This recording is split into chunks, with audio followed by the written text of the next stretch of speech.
Meus irmãos, a paz do Senhor, aqui é o pastor Antônio Júnior e nós daremos sequência à nossa meditação sobre as 5 solas protestantes.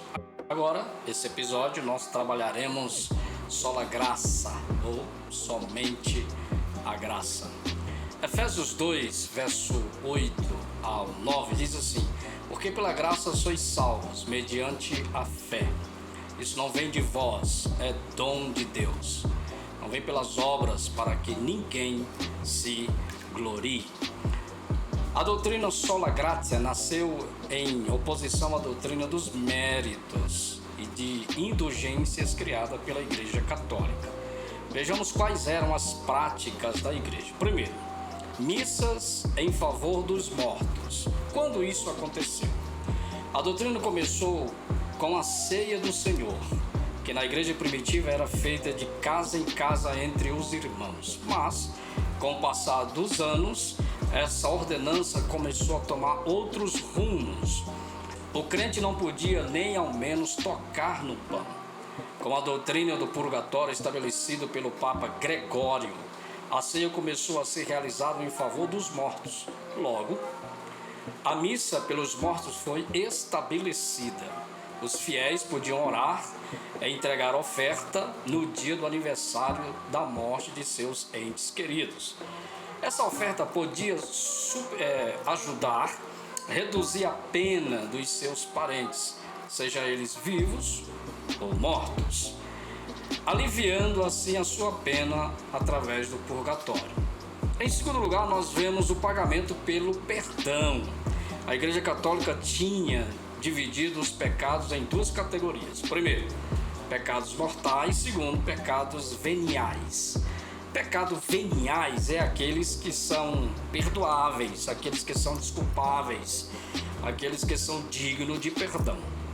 Os pecados mais notáveis, por exemplo, assassinato, adultério, feitiçaria, etc., eram considerados mais graves, enquanto os pecados menos notáveis, que seriam as rixas, fraudes, difamação, desonestidade, eram considerados mais leves e passíveis de perdão através da penitência. É óbvio que esta divisão é muito subjetiva e não tem embasamento bíblico. Isso deu origem à doutrina católica da penitência e da confissão auricular. Assim que os pecados eram confessados ao sacerdote, o mesmo impunha uma penitência de acordo com a gravidade do mal, do erro, do pecado.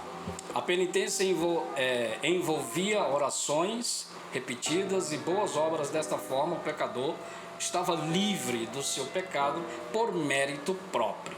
Sendo assim, o perdão de pecados era obtido pelas penitências, confissões, indulgências e purgatório. Aprendemos na palavra de Deus que não temos mérito algum. Nós apenas merecemos a morte.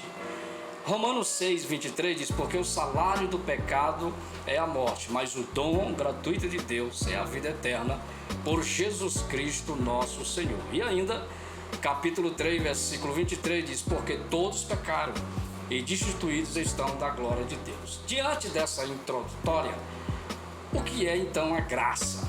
Bom, a graça é algo imerecido. A retribuição justa para nós seria a morte. Mas a graça é prova do favor de Deus, nos dando a vida, mesmo que nós merecemos a morte. Então a graça veio para nos orientar e nos ensinar com relação ao mérito único de Deus para com você, eu e todos aqueles que creem no nome do Senhor Jesus para a salvação. Nós temos uma passagem bíblica que exemplifica muito bem a bondade da graça de Deus em Lucas capítulo 7, versículo 36 ao 50, que narra que um fariseu convidou o Senhor Jesus para um almoço. Quando ele chega, senta com os seus apóstolos, porém o fariseu não lhes dá boas-vindas como deveria, como a cultura judaica exige. De repente chega uma pecadora e começa agora a beijar os seus pés, chorar e limpar os seus pés com os cabelos. Então o fariseu, ele olha para esta mulher, a sua cena, a sua ação, e indaga ao seu coração. Se este homem de fato fosse profeta, filho de Deus, saberia que esta mulher era pecadora. Jesus, conhecendo o seu pensamento, faz uma indagação ao fariseu e diz: Simão, ouça-me agora. Havia 2 homens que devia o seu senhor. Um devia 500, o outro devia 50 denários. Os 2 não tinham como pagar. E o Senhor os perdoou. Qual vai amar mais? E Simão julga bem e diz: creio que o que devia mais. E Jesus disse: você julgou muito bem. Entrei na tua casa, você não me deu ósculo santo. Você não lavou os meus pés.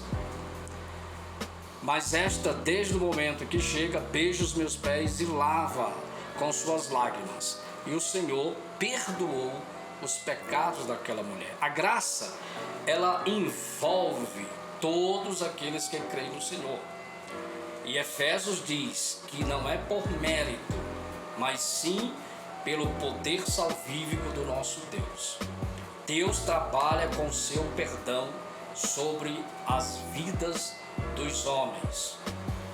Nós temos aqui algumas partes importantes e eu encerro aqui rapidamente a minha participação com relação à graça. Em primeiro lugar, dizendo: não é porque sou bom e eticamente correto. Efésios 2:10 diz: pois somos feituras dele, criado em Cristo Jesus para boas obras, as quais Deus de antemão preparou para que andássemos nelas. Já fomos criados para fazer boas obras. Não há mérito nisso. Intrinsecamente já foi introjetados na sua vida, na minha vida, o sentimento de praticar o bem. Obviamente que o pecado tem destruído estas coisas, mas o ser humano, através da graça, ele tem probabilidade de praticar o bem. Em segundo lugar, não é porque guardo a lei e os mandamentos. Gálatas 3:11 diz: e é evidente que pela lei ninguém é justificado diante de Deus, porque o justo viverá pela fé. Em terceiro lugar, não é porque estou me sacrificando. Não podemos pagar o que é de graça. Ele já fez a obra na cruz do Calvário. Eu não preciso me sacrificar. Eu não preciso me debater. Eu não preciso me autoflagelar. Esta é a palavra que eu queria dizer, para poder obter o perdão, obter a salvação. Nós já temos pela graça.